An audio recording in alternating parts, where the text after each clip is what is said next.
Hi, Danielle. Hi, Mel. How you doing? I'm doing really well. How about you? Yeah, I'm feeling calmer and more settled than previous times. Yeah, absolutely. And we are walking into a more serious Major Arcana card right now.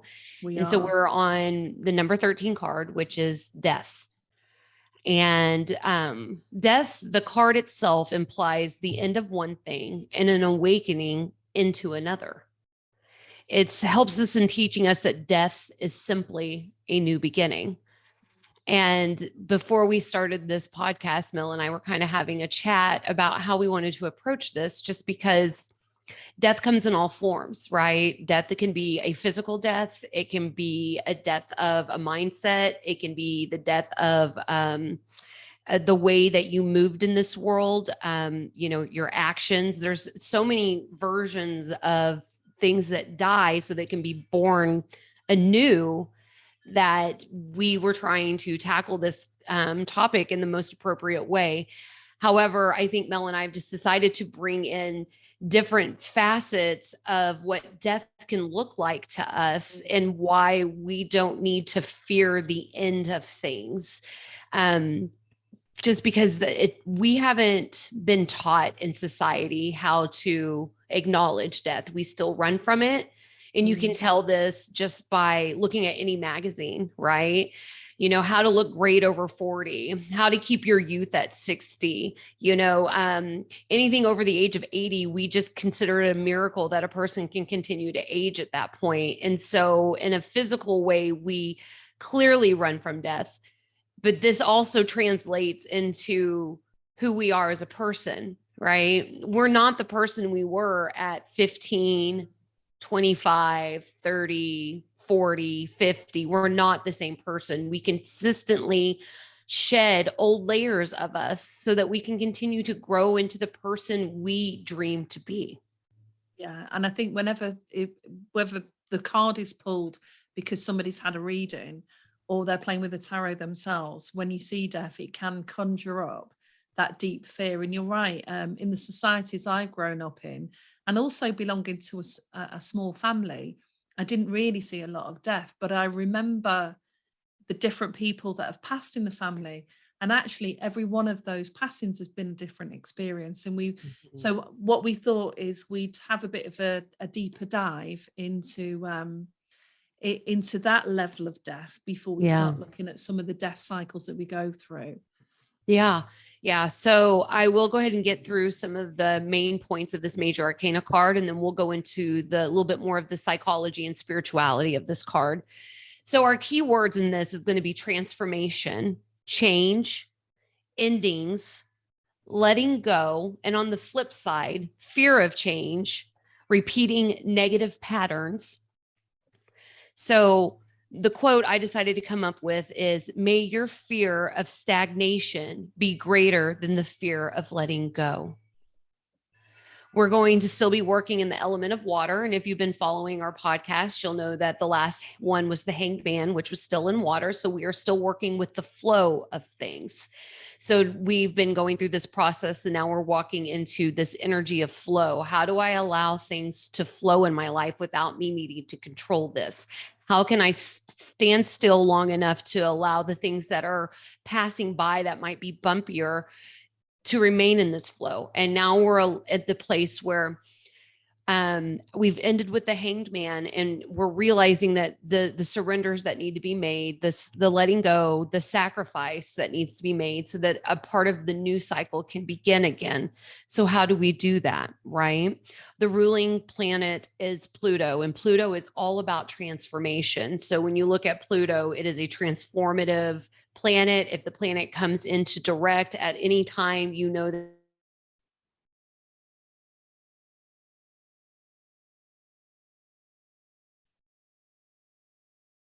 So I think we've just frozen. We've got some we've got some technical problems.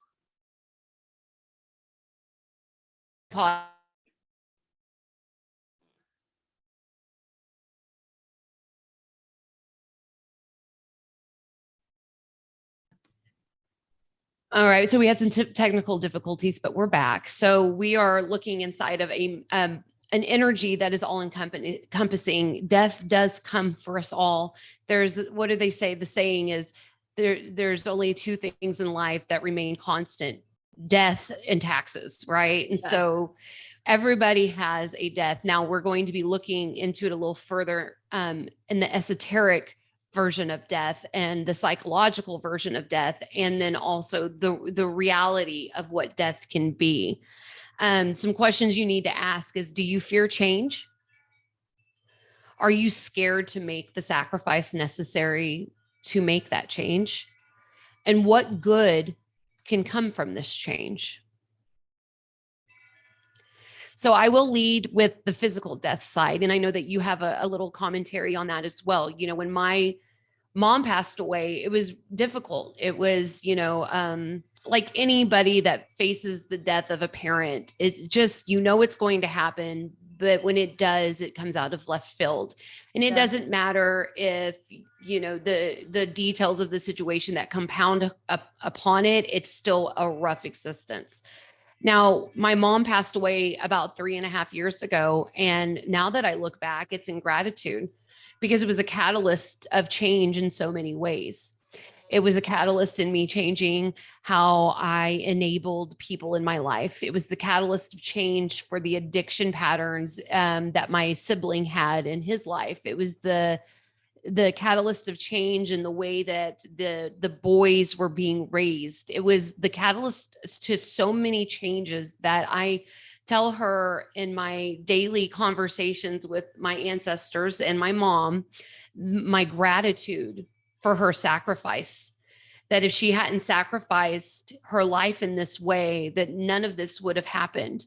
And so I can find gratitude now in the passing of my mother. And no matter how hard it was, I worked really diligently to focus on the gift that was behind the pain. And so I did want to point that, there is a gift in all of this change and death in any form. There is a gift to behold if we search for it. It's so unique to everybody though, isn't it? Because I was thinking as you were talking that, I don't know how quick your mum passed in terms of whether or not that was it was a surprise. Yeah. It was a surprise. Yeah. And my mum was in hospital for about 10 months before she got even, more ill. And then we started to see that actually she might not come back out of hospital. And I remember the difference in the family, that my brother was all about, make sure that she eats, she's getting the nutrition, asking the doctors all the time what was going on. But I had this deep sense, because a lot of my spirituality comes from my mom, and we shared that sort of unique way of looking at the world. And I had this sense that she was very tired, and she'd got really fed up with being sick, and she was resting a lot in hospital. But I had this sense that really she was starting to prepare for passing from this life to whatever happens next. And so my brother is, running around trying to make these things happen and get her moving back into sort of the reality that, he wanted her in. We didn't have a conversation about that, because the other aspect of that is we all have our reality of what we think should happen and shouldn't happen. But one of the toughest things for people is to accept, isn't it? Is the family members to accept that might be something that's going to happen. And I was watching the last few days of how it was for my mom, and I started to see her, what looks like spending part of the world time in this world and part of her time and focus and awareness somewhere else. And of course, in hindsight, we all have things that maybe we wish we'd completed, we wish we'd said, or things that we might have done differently. And I had equally had those thoughts, and some things can haunt you for quite a while.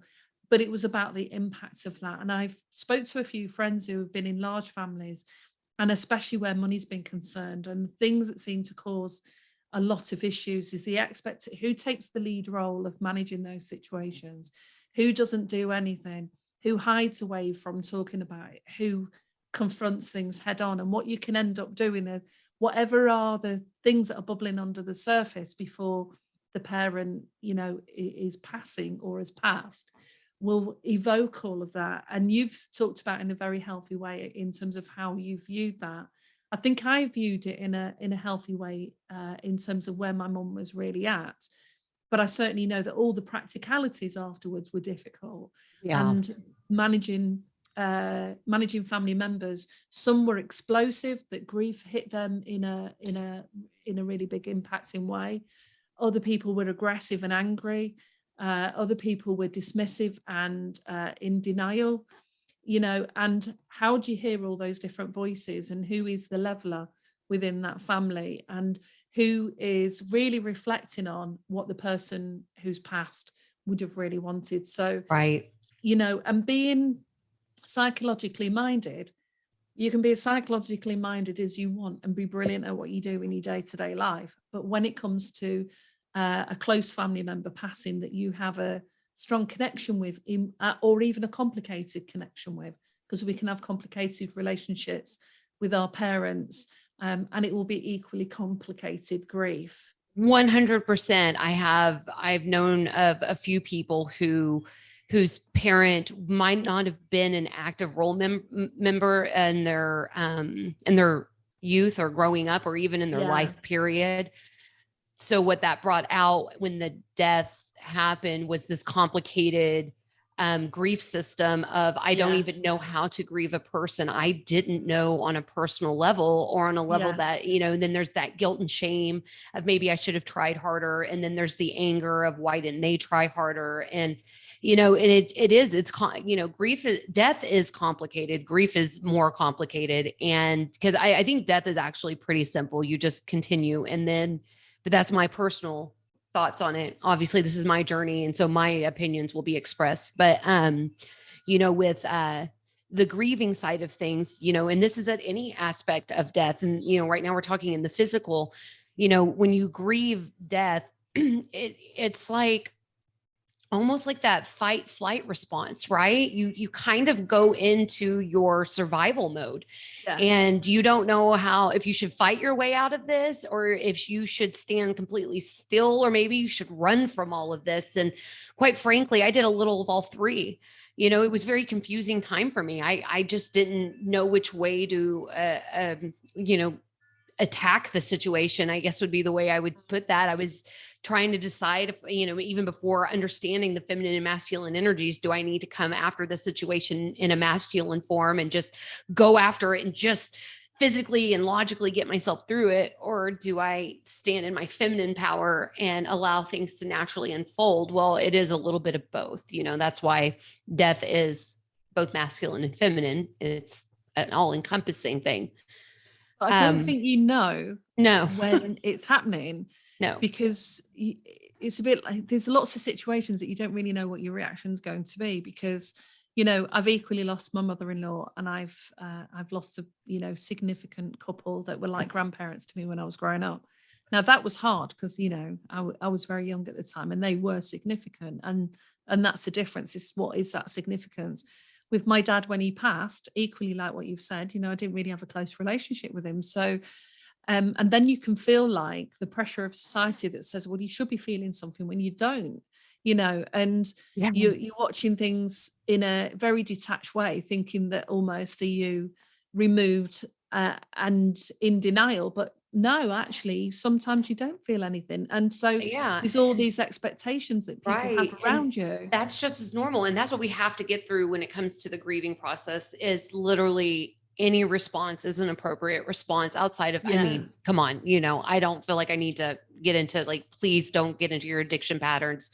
Don't go beating people up, things like that. But I had a wave of happiness during my mom's memorial. Right. And from an outsider looking in, it could look like maybe I wasn't, or maybe I was masking it, or maybe, but in that moment, I felt the love that was surrounding my mother. All of these people that put this, because I was a mess, and with the boys coming and the moving and all of that, I just did not have the space for it. So I showed up, and everything had been done for me. And so for me, it was just this big dose of love that came through. And so it was like joy was coming, like we are here to celebrate my mom's life and all of the things that she did. And look at all of these people's lives she's affected. They wouldn't be here otherwise. And so for me, during that, I wasn't this heaping mess of a person. I was this joyous moment of people coming together to celebrate somebody's life. And that was a monumental moment for me. So, I've also seen people that could barely get the clothing on to get to the service. So whatever way you need to express yourself or not express yourself in the grieving process, know that it's okay. And you don't have to compare your grieving process to another's. And that other person doesn't need to compare it to yours, because everybody grieves in different ways. And even though these feelings and emotions come on like waves, right? That ebb and tide, it just will catapult you down to the ground, or, push you down and then catapult you back up. It's all natural. It's all normal, depending on how your experience with death is and how your experience with the person that you're mourning is. It's a natural thing. Now, I do want to move into something that I've watched just this week. It's always funny how this works out, right? I watched this near-death experience. I find it interesting to watch people's near-death experiences just because there's some consistency in them. And this one woman really stuck out to me, and she was talking about her time spent with her God, her higher whatever that it is. And it's, and this God for her was telling her that, we all sign up for these things in the beginning. Before we come down to earth, we all say, this is going to be the basic lesson plan that I want to follow. And some people come as sacrifices and say, this person wants to have this lesson plan, so I will be a part of that lesson plan. And I will come into this world to die young, or to die unexpectedly, or, have these, she even had brought up the people that come in with physical disabilities or mental disabilities. They come in with the purpose of the sacrifice, knowing that this is part of the mission for the greater good. And whenever I heard that, the words that vibrated within me were very, she said something along the lines of, everybody was just moving around, not knowing they were dead. Should that not tell us something? That if you don't know you're dead, are you dead? If you've carried on into a new beginning, into your next phase of whatever your soul's existence is there really death? Or is this just simply the end of one thing and the birthing of something new? I really want you to put some thought into that and allow yourself that deep breath to know that cycles happen and changes happen, and death isn't the end all. It is just simply the transition into something new. You can see that in the way the flowers grow, the way the flowers bloom, and the way that once they're blooming, they're already hitting their cycle to go into death. But next year at the same time, they're blooming again and they're running their cycle. It is a transition. Everything is a reflection. Everything in this world, under my understanding, is a reflection, and we are here to learn from that reflection. So if a flower wilts and dies, I know that a birthing of something else is in its place. And that is very calming to me. What that person said in the near-death experience was very calming to me, noting that people were living a full life. And although the life might not have the same vibrational blueprint, it's still them having this new existence walking forward, correct? So when we're looking into death, we're looking at an end of a cycle. But what happens when we end a cycle? A new cycle starts.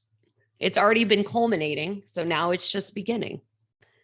Well, the aspect of this, like a lot of the other podcasts we've covered, is everybody grows up within a cultural system, a belief system. And so if your belief system has certain rituals and routines and ideas about what happens to us. So, I studied Hinduism and have obviously practiced yoga, and they talk about, reincarnation and the idea that we've been here many times before. Now, ultimately, I don't really know what's true. However, some of the ideas that we, cease to exist from an existential perspective and nothing happens to us doesn't sit with me. So we've got all these different cultures that have different ideas about what happens to us, why we're here, why we're alive, and then what happens to us when we pass, and then how we view that, what rituals we practice. But one of the toughest things for humans is, whether it's a person, a thing, a job, or an aspect, is with each letting go of, and with death, it's like an attachment, really. If if you're in a strong relationship and you break up with somebody, the death is the chemical withdrawal of the love that you experience for that person, but it's also the significance that that person has had in your life. And I saw this a lot with children when I was working with teenagers in school. And I think one of the things that did more damage is when there wasn't really a shared cultural understanding, or people couldn't talk about it. And so the children had no one to talk to.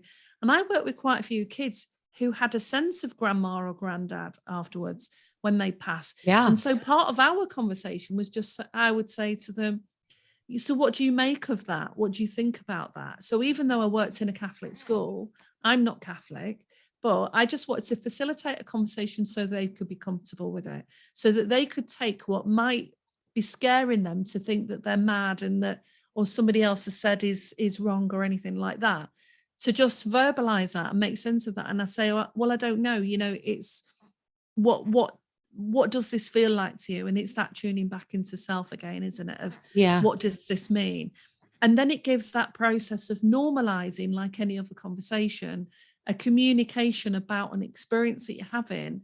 And I don't know whether it was that particular school I worked in, but there was a significant amount of young people who were losing a gran, a parent, but now a proportion of them were in large families.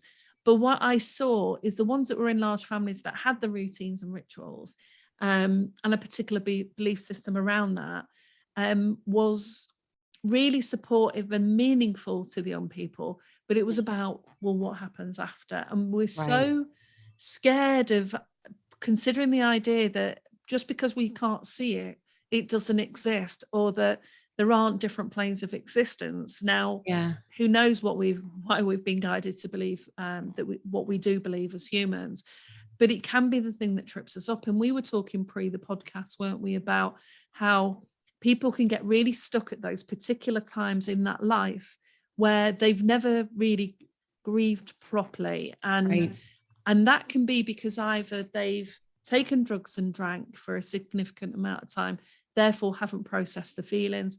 They haven't gone through the grief cycle, but it's not linear. You can feel angry, you can feel sad, you can feel disappointed, you can feel, and all in a span of 5 minutes. Exactly. And so there's not you're going to feel numb and then you'll feel like, you can feel shock and you'll be in limbo. I mean, the hangman is the limbo period between just when somebody dies and before the burial.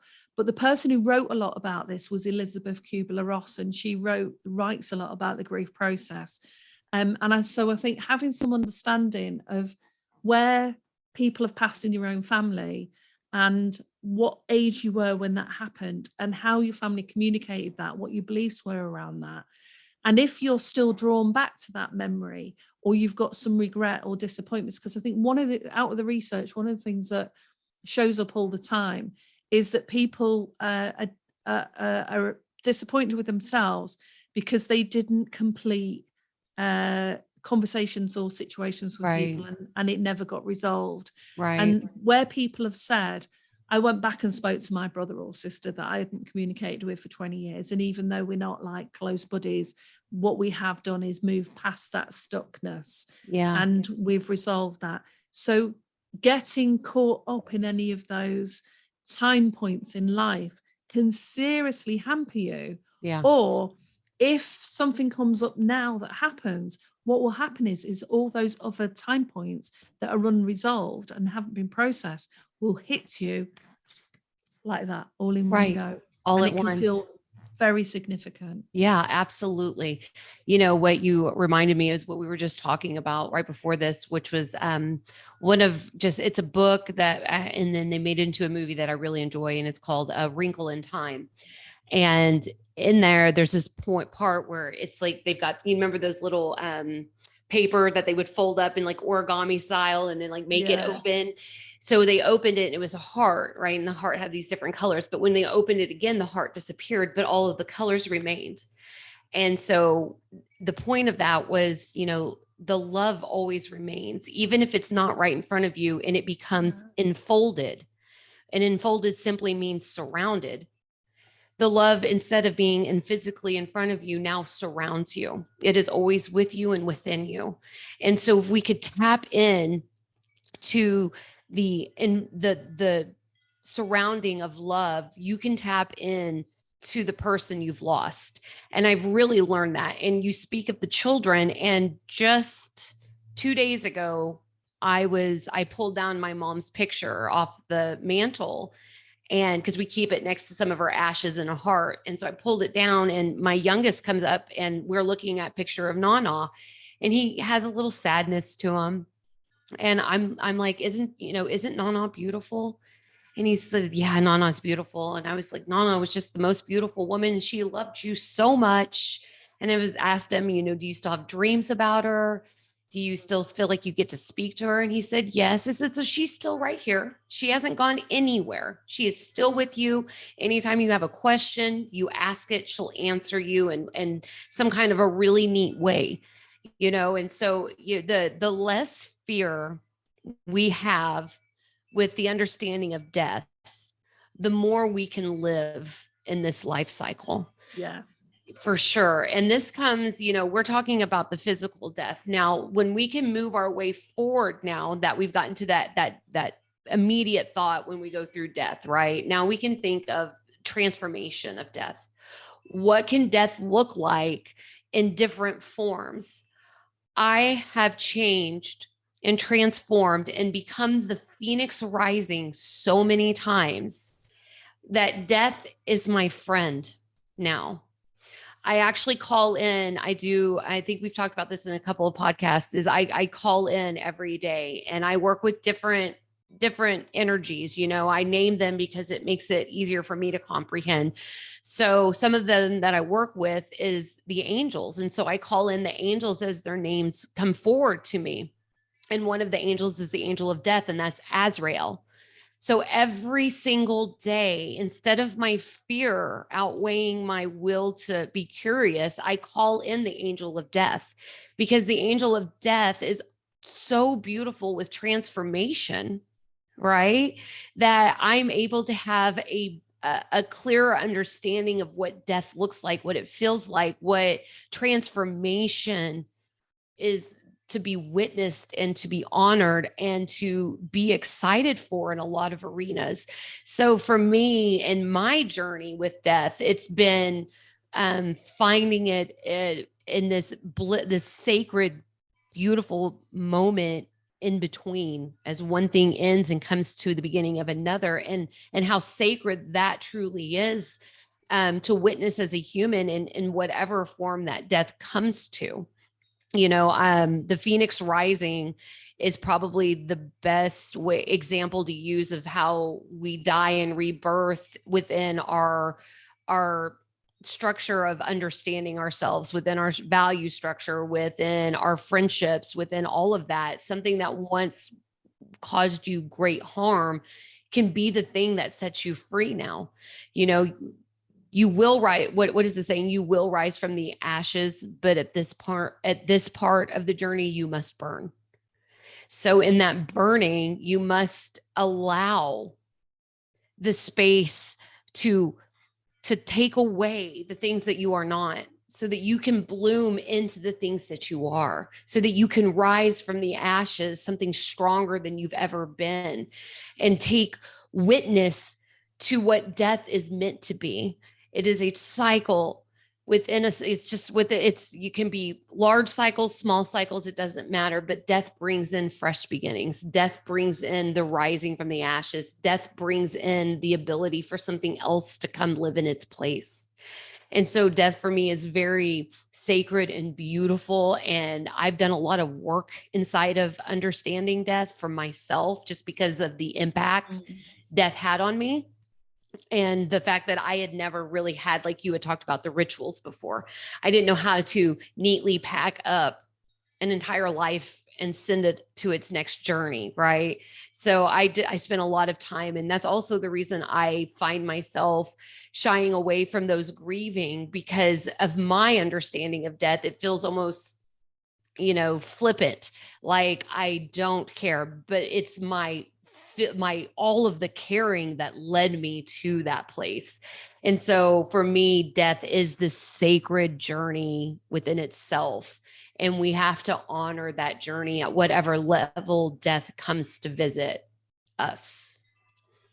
Yeah, I think one of the things I found tricky, I guess, after my mum passed, because she was buried, but I never felt a connection with the grave or the site, because Right. my connection with my mum always felt spiritual. So she's come in my dreams. I have a sense of her sometimes.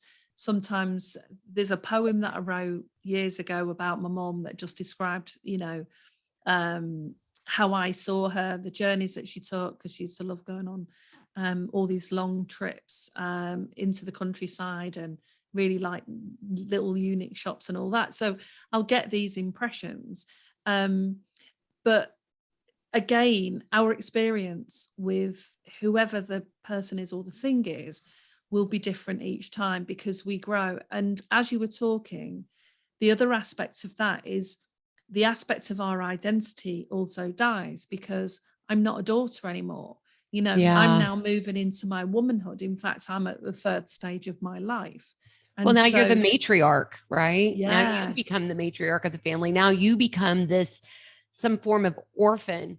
When yeah, you lose parents, you feel like an orphan. And even it doesn't matter the age. You could be, very young, you could be 60 and yeah. losing a parent, and it's still, the depth still hit in a way that says, I don't have a home in this world anymore. The person And that birthed, literally, you've no home to go back to, yeah, have you? because Because we were that is, talking about, yeah, yeah, because it's like your heart and soul, that's then, yeah. And sometimes it is literal, if yeah, if I always, and we've talked about this, if I'm having a rough patch or something, mama was always the safe space, mom, I exactly. need you. There's not an Yeah, age limit to it. And so if you have a significant person in your life that dies, that, that it can feel like you've lost a piece of your identity, a piece of who you are, but that's part of the gift. yeah. Right. That is part of the gift. And I know that's another one of those paradoxes. So we must be in a theme of paradoxes this week, because I have been talking about the divine paradox for probably the last 10 days. But the paradox of that is that gift resides inside of that pain. The wound is where the light comes in. Right. That's where you're able to really start to identify with who you want to be now, who the legacy, the pieces of that person that you want to carry forward, their legacy. What is it Yeah. about that person that you want to honor within you? And so I can carry that forward for that person. And, part of my mom's legacy is the helping of other people, is the teaching of people, of helping in that way, of being a part of a family, because it's all she ever wanted was to have this family unit. So I put that within my heart, and I made sure that no matter what, something would change in this family unit. And I will say that my mom is so proud of me, because I did what she could not. And I brought the family back together. And although it doesn't look like the family she thought it would, it still is I'm carrying that legacy through, and the grace of forgiveness and understanding has put that in there.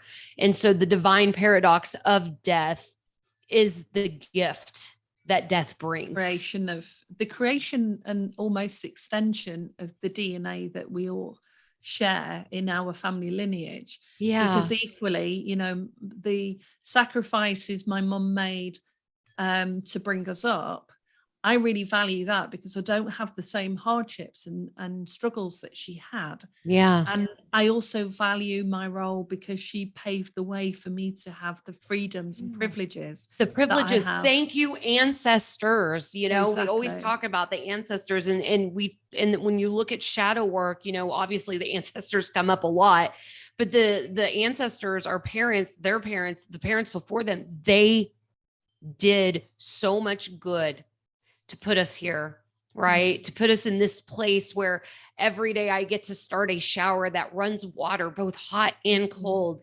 And I get to smell this beautiful, luxurious smells in my hands from the body soap. And I get to wash my hair in wonderful, whatever smells I want, shampoo and conditioner. And I have electricity that does all of this in this water heater. I have to be grateful for the ancestors, you know, and that's just some physical, you know, niceness that I get to have. But that is a valuable point in the direction that we're heading, right? Our ancestors gave us, as they might have given us some darkness, but they gave us a whole lot of light too. And so when we're grieving or at this death, because that is part of it, is really you have to grieve any form of death of a piece of you, death of a friendship, death of a career path that you thought you wanted, and then value systems changed. We have to be able to tap into the divine paradox of that grief and say, what is it that I want to carry forward from it? When I can come up for air, because again, it is a massive ocean, grief is, and it will take you down. But when you come up for air, remember the gratefulness, remember what it is that you are going to carry forward in this, and hold on to that light, because that light will carry you through the depths of the ocean when you're going through grief, because your emotional body is in trauma. It will traumatize because it is such a shock. And I don't care if you knew your parent was passing or if the passing came as a surprise, right? If somebody had a long-term illness, or if that illness, or if there was no illness and it just took them out overnight, or there was a car accident or something along those lines, you know, there is a physiological response that you cannot control. You can only do things to maintain. So both Mel and I are aware of this. This is whenever you can literally come up for air to remember these things, is what we're bringing to you, because the grief journey is a very personal journey. And I've never met a journey so personal in my life, something that had my name etched into it because it was mine, you know, and I know that you've had that same experience, and anybody that's experienced death in those types of forms have had that personal journey experience. The goal of that experience is to move to the other side, and not to confuse that the pain is always there. I will still tear up talking about my mother, and it won't matter the amount of time, because that was my mother and I loved her, and the death, that grief was so deep and it triggered something within me. However, my emotional response is quickly changed in the knowing that I have kept her legacy alive, that I am going and moving forward in love and bringing pieces of her with me, and carrying those pieces and sprinkling them along everybody that witnesses me, and having that experience. So whenever you come up for air in the grieving process, latch on to the light. And when that light takes you and you get stuck back down into that wave of grief, that light is going to help you find that air again. It really does work a lot in those ways. I think you're talking about some of the really practical components because, you know, if somebody passes, so at the moment we're talking about the physical death, but there are other aspects, as you mentioned earlier, is that initially the first part of that experience can be shock. And I remember, you know, remember how I felt at the time, and then remember reflecting on how I felt at the time. And my reflection of that time was more, wow, you went back to work too soon and you didn't realize you were burning things all the time, constantly distracted. And those things can happen in the breakup of a significant relationship as well, because equally the chemicals that you've of love and thriving and everything that's shared within that aspect, equally when that's not there anymore, you're distracted, you can't think straight, you're overwhelmed. Right. And I do remember getting, and it was always akin to waves coming in and out. I remember walking up the stairs, and then I would have this wave of intense grief coming over me. But because I'd been through it before and got through it several times, I wasn't scared of it. I just Right. knew my whole system was just doing this big rolling wave. It could be all consuming as though you're drowning within that wave in that moment. But then I would know that within, sometimes it was half an hour, sometimes it was half a day. But as time went on, and I think that's where it comes from, isn't it? Time heals. No, it doesn't heal completely, because you are significantly changed after any experience you've had. Ever like that. changed. Yeah. You've forever changed. And this because- goes with physical death. This also goes with Yeah. loss of a friendship, loss of Yeah. a significant other. Say you're an entrepreneur and you started a business and the business went well and that was your baby and you gave it your heart and soul, right? And it failed. I have seen deep mourning for people that have lost their livelihood because they put their all into it and it failed. And so that's the death of a cycle that they once held dear to them. So death comes in many forms. I will say that, like she was talking about with the going up the stairs and then boom, it hits you. This can happen even if you are changing your value system. There's a death of a piece of your personality, and it's okay to mourn that. It's okay to mourn that person that you once were, because that person got you here. Right? We have to be grateful to the old version of ourselves because that person worked hard to get you here. And so that person no longer exists. And that can be sad sometimes, because sometimes I do miss that carefree going out and dancing, going out and having one too many drinks or maybe 5 too many drinks. I'm not going to tattle on myself too much, or, maybe being a little more promiscuous than I am to this, to now, things like that. It's okay for you to mourn those cycles. It's okay for you to mourn those versions of yourself. But again, that divine paradox steps up. What was the gift in it? A lot of times my gift was she carried so much weight uphill to get me here so that I can stand freely without the weight. And it's sad that she had to work so hard to get there. But I am grateful to her, and I'm going to carry that legacy forward because she earned these steps for me. And future Danielle is so proud of past Danielle. And future Danielle, I even do this little thing. It's funny to me. It's like I smoke cannabis every night. It's part of my nightly routine to help me go to bed. And I always tell them, I always do this little future Danielle thing where I'll pack my bowl for future. Even if I'm done, I'll pack my bowl for future Danielle, or I'll use the grinder to grind up the weed to, so that future Danielle doesn't have to worry about it. Right. So when we can start to look at the grace that is inside of any of these death cycles, we are going to catapult ourselves into such a freedom. I can't describe it. There is not it's just like describing grief. The best we can do is give you some analogies, some metaphorical words to help you understand the process. But when you look back and you look at the grace that the sacrifice handed you, you can be nothing more than grateful. You can still miss the portions and grieve the portions, but you can still be grateful that it happened. And it's okay for me to out loud say, I am glad my mom took the sacrifice and passed away, because it forced so much growth in my life. And I can be grateful for that, because I don't think I would have done it without her passing. Just like I don't think my sibling would have gotten off the addiction without her passing. Just, you know what I mean? So like forces you to step up. Yeah, it forces you to step up in a new light, into a new pattern, into a new existence, into a new identity. And, the death of anything can bring harm, but the death of everything can bring new beginnings.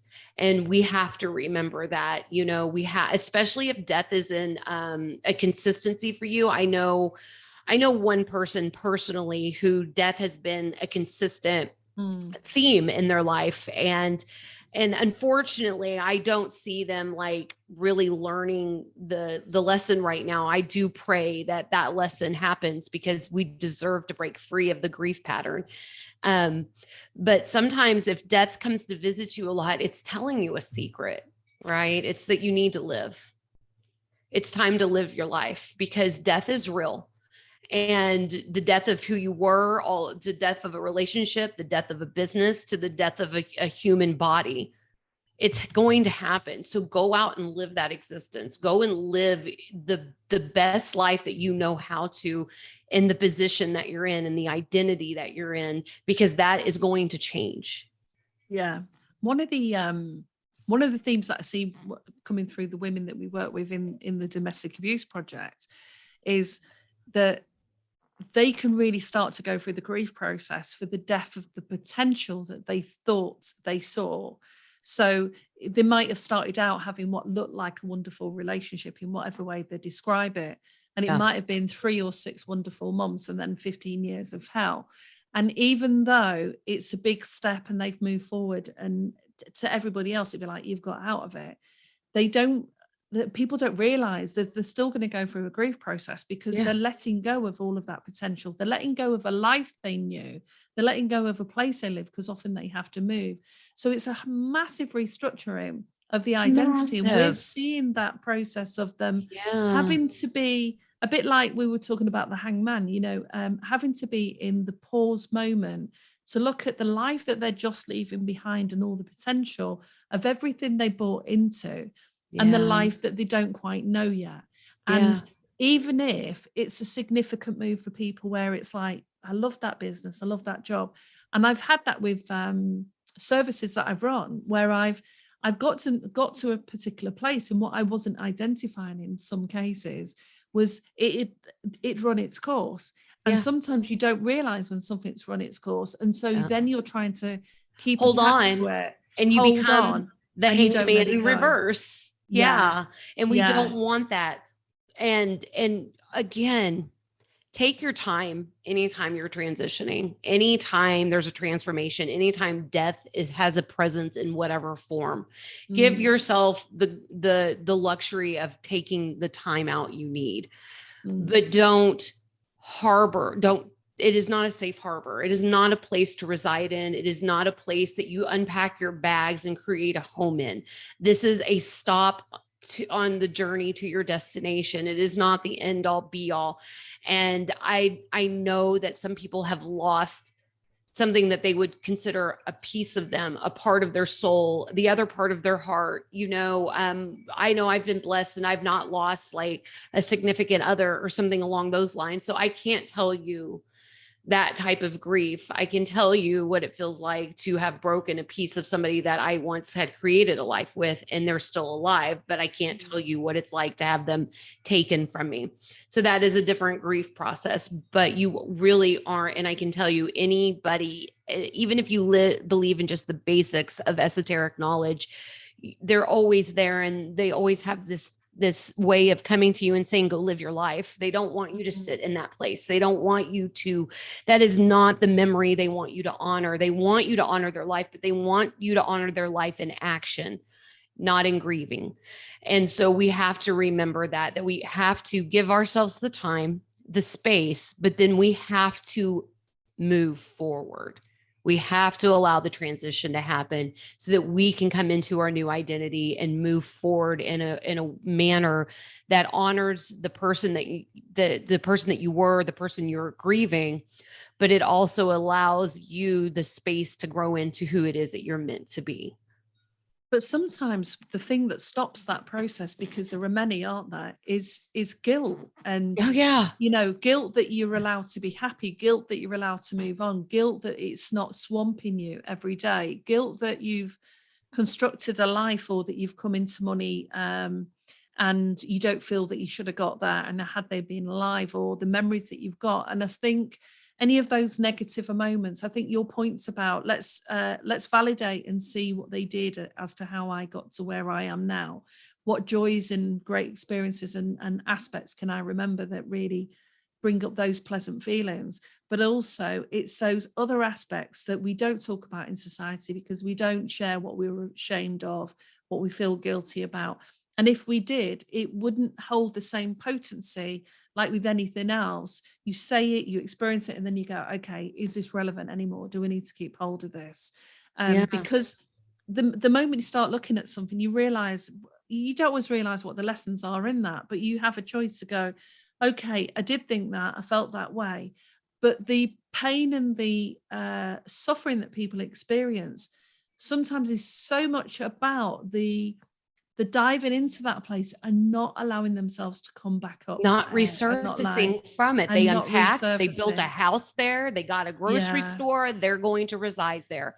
And Yeah. that's just it. And I'm going to be very clear that this is mine. This doesn't belong to Mel's opinion. I am in the process of teaching people how to grow, not teaching you how to be stagnant. So if you want to remain where you are, then by all means, this is your journey. But when you're ready to step forward is when I begin to do my teachings. Yeah. So my teachings are always going to be about the growth, not the what ifs, the whys, the hows. It's going to be, yes, I'm aware. Now, what are we going to do to get out of that?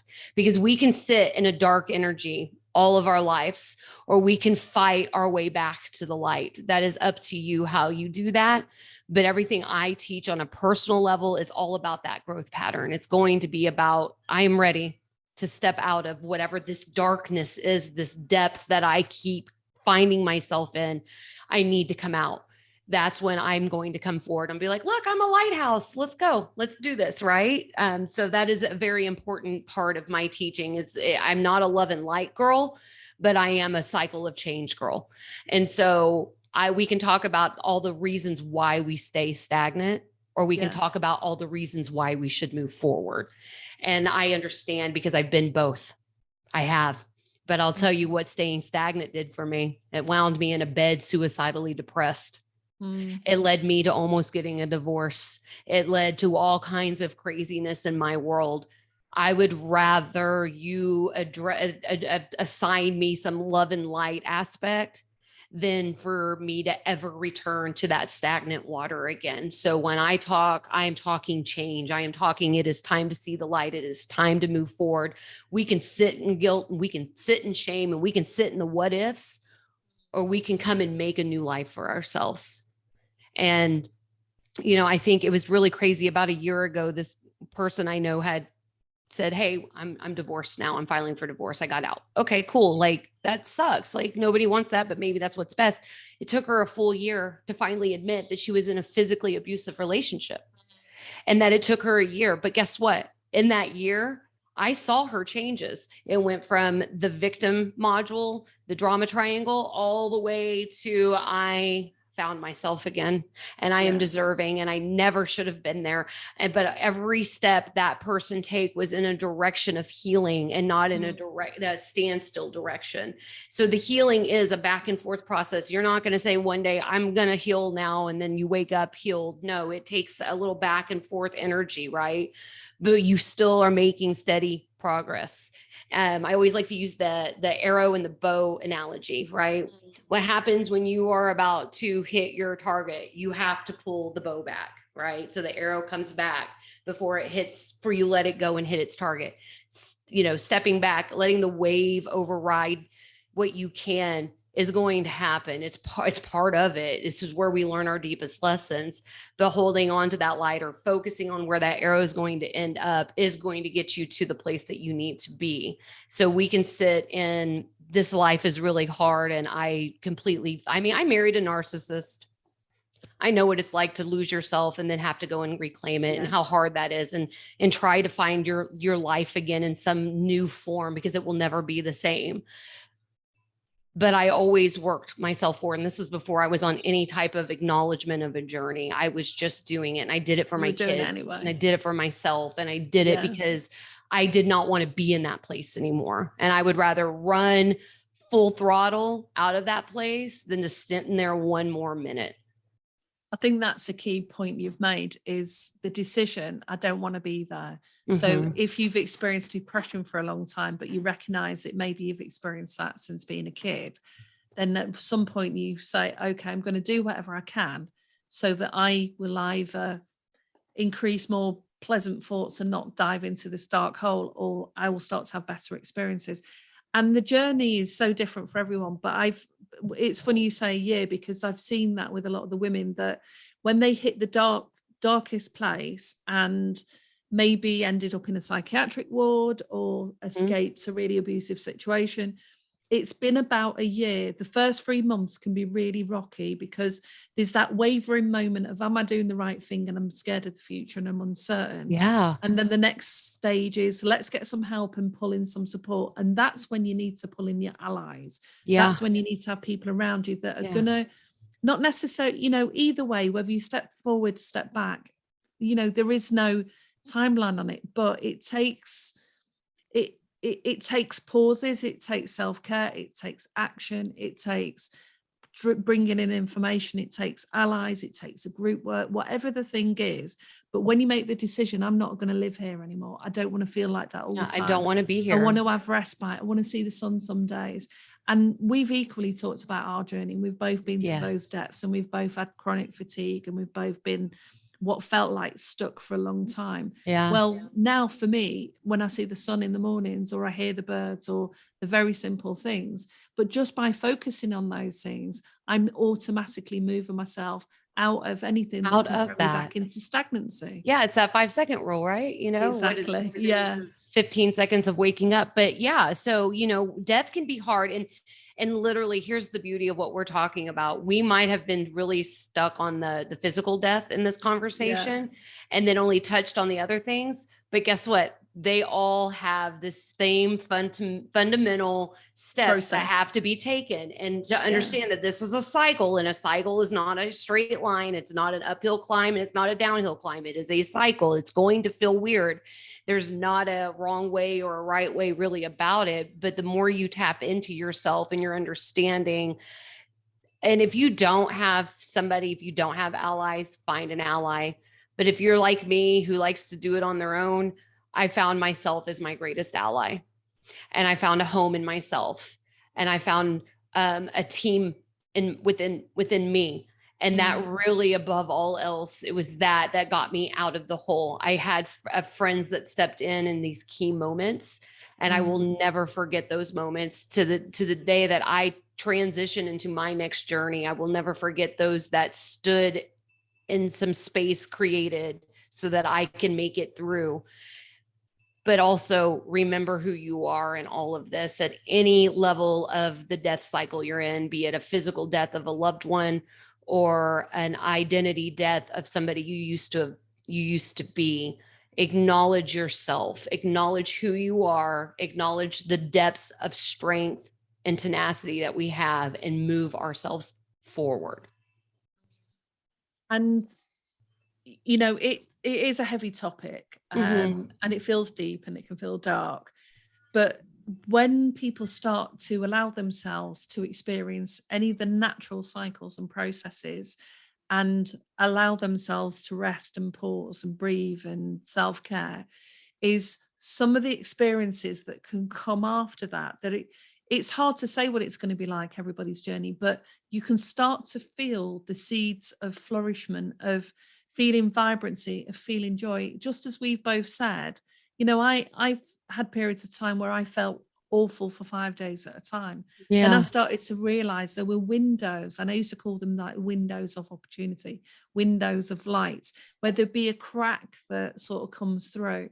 And then I started focusing on what enabled that light to come through at that time. What was I doing, thinking and feeling that enabled that to happen? So how can I think and feel and enable that to happen, and expand those moments of time? And it was a steady progress, because our brain and ego will keep sending us back into the same traps and splitting us off from things that it perceives, because our child self will create a set of responses to cope with the things that we experience as adults, thinking that still applies. And often what we learned as kids, it worked then, but it's not going to work now. It's realizing that we'll keep getting these traps coming up, especially if you've got repetitive thoughts. You know, even practicing meditation or mantras actually are great for that, because it's, you know, I'm getting stronger and stronger each day, or I embrace change, whatever the mantra is it then stops the really strong, pervasive thoughts and ideas coming through, especially if you are someone who attacks yourself. Often suffering is about the internal dialogue that we have. But once you get a grip of some of that, whether that is through support, joining a Buddhist center, a Hindu center, the Tai Chi, Qigong, whatever that thing is, start Yeah. to allow that flow. A You group will of naturally people that are feel, grieving. Yeah. Like yeah, even those circles. And I would limit, unless you feel a calling to be a yes, leader in those circles, those I would limit those, just because it can keep you inside of that realm, that matrix system, whatever that energy presence, whatever you want to call it. It is meant for a part of the period journey, of not the time. entire. Now, if you're called to Yeah. it, of course, that's different. But Well, you can yeah, recognize the signs when yeah, you start to outgrow something. You'll normally start to feel things like irritation with the things that people are sharing, bored of the repetitive nature, or you think every time I go there, I feel depressed. yeah, And it might be now because you've now increased your well-being. You yeah, can now see it for what it is. So recognize the signs and go, okay, it was my thing at that time for one day, 1 month, 1 year, but now I'm ready to move on to the next thing. And that could just be something completely different. So right. it is a heavy topic, but without embracing, as you know, we've talked as well, the shadow aspects of life, it's really hard to naturally, vibrantly experience the lighter aspects that Right. so many people should, that being human shouldn't be about all of these dark journeys, but No. we can stall our growth by distracting ourselves through all those mediums, through drink, through drugs, Yeah. through sex, through whatever it is, can't TV, we? So even social yeah, media. Yeah. So yeah, allow yourself to feel the feelings, allow yourself to take the journey, because anytime that death appears, you are at the end of a journey, but there's yeah, like this little space between. Allow that little journey to be pivotal in your experience. Allow it to mm, breathe. Won't call it a breath of fresh air, because it's not, but allow it to really promote this self-healing well-being that you know that you're going to need to reach eventually. yeah. So I don't really have a whole lot else on the death card outside of the tarot spread. So did you have any other points that you wanted to bring up? I don't want to miss anything. I think, as you've said in some of the other podcasts, is whether it's the tarot or you use an oracle deck, is if you've got some techniques that you can use as you're coming out of that wave, if it's a physical death, or if you're coming out some depression because it's a loss of a job. I spoke to a woman at the weekend when I was teaching some yoga, and the impact of losing her job has been massive. And it has been about her identity of who she thought she was in that role. And I was trying to gently say, without dismissing what she was feeling, Right. is this is an opportunity for you to realize, what was it about that role that was so significant, and what is it about that you're struggling to let go? Because while you're not letting go of that, you're not allowing these new opportunities to come to you, because Right. you're in that frequency, aren't you? You're in that low frequency Yeah. of feeling depths of despair. I said, but give it time, recognize and acknowledge, give it time. And then whatever it is in your practice that allows you to shift the body and move forward, Yeah. do that. And so that's it. It's whether it's a job, whether it is a relationship, whether it is your children leaving home and going to university, an animal passing. um the next phase can feel really daunting and uncertain, and human beings need to know certainty. They need to know what the next thing is, but that will disrupt the new shiny things that could come along that you're going to Right. dismiss The because you're not in magic. that space. The magic. Yeah, Yeah. the magic of it all. I think the overall theme of the death card really falls into a very simple saying, which is, let it go. Something new wants Mm. to grow in its place. Yeah. Allow the death to happen. Allow the death of the identity, the business, the friendship, the significant other. Allow it to go so that you can grow something new, because we deserve the best of everything. We deserve this journey, and we deserve to know that there's a light on every dark space that we enter. There is still light, there is still a lesson, and there's still a way out, and we deserve all of that. We are here to grow and to learn, and death is part of that process. Yeah. And Yeah. just bring all of those good memories of that situation, thing, Mhm. person with you. That's part of sort of shamanic practice, isn't it? Is where you bring those aspects with you. and build on those, because sometimes we have to borrow those before we can conjure Yeah. those up ourselves. Yeah. And I do want to make a point just real fast before I do this tarot. And, you know, we can talk about bringing all of the aspects in the light of them. But guys, if you're feeling guilt or shame, I want you to remember the truth too. And it can feel like a jagged pill. Sometimes the truth does. But anytime I would get a wave of guilt or shame, I would have to remember the truth as to why. The reasons that maybe this person was making these choices that was leading to this demise or their demise or any of that, you know, like maybe I felt guilty that I didn't spend enough time with my mom, but then I remembered the reasons why. And there's truth in that too. And we don't have to guilt and shame ourselves for the existence that was, because now we're going to create a new existence that is. And maybe the guilt and shame you feel can be transmuted into the loving nature that you can be in your next relationship. So, you know, the truth will set you free just as much as bringing in that light will. So keep that in mind whenever we're going through the darker spaces and you start that guilt and shame feeling. Acknowledge that there's probably less guilt and shame attached to you than necessary, and you don't need to take ownership for that. And it feels weird, but it's necessary whenever you're in that grieving process. So this is a long tarot spread. It's 7 of them, but we're talking about the end of a cycle and the beginning of a new one. So there has to be. So the first card is, what is dying or dead? The second card is, who was I before this happened? The third card, who can I be after this change? The fourth, how do I process this loss?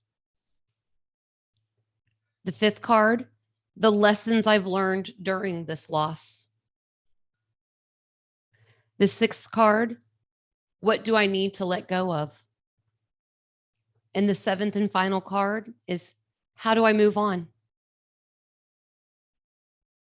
That's why I really enjoy divination in the form of cards, is because it really allows you some physical understanding, because the cards read, right? They have a book that come with them. You can get online, or the pictures themselves tell a story.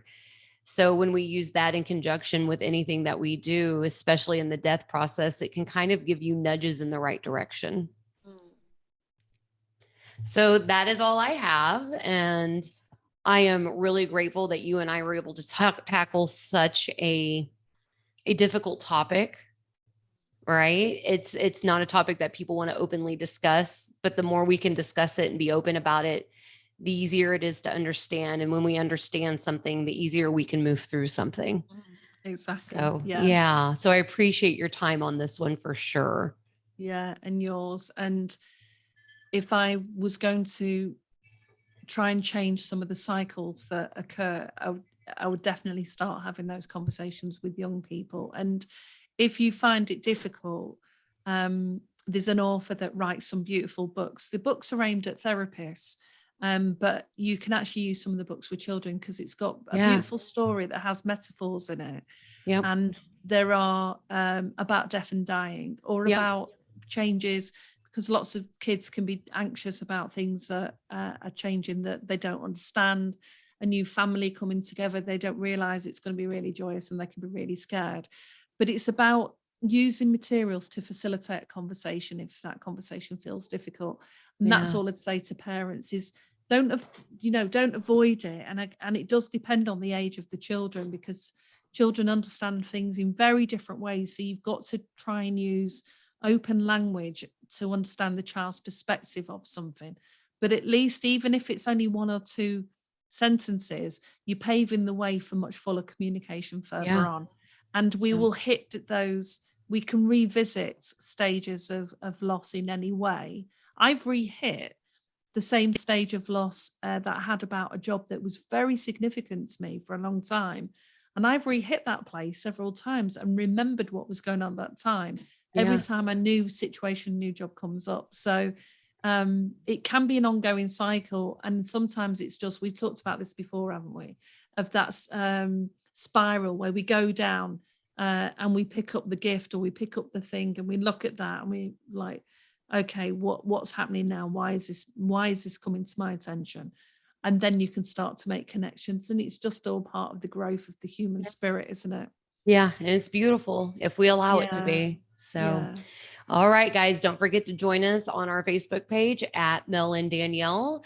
Make sure you subscribe, like this video, and share with as many people as you can. We are a growing community. Thank you so much, Mel. Thank you, Danielle. All right.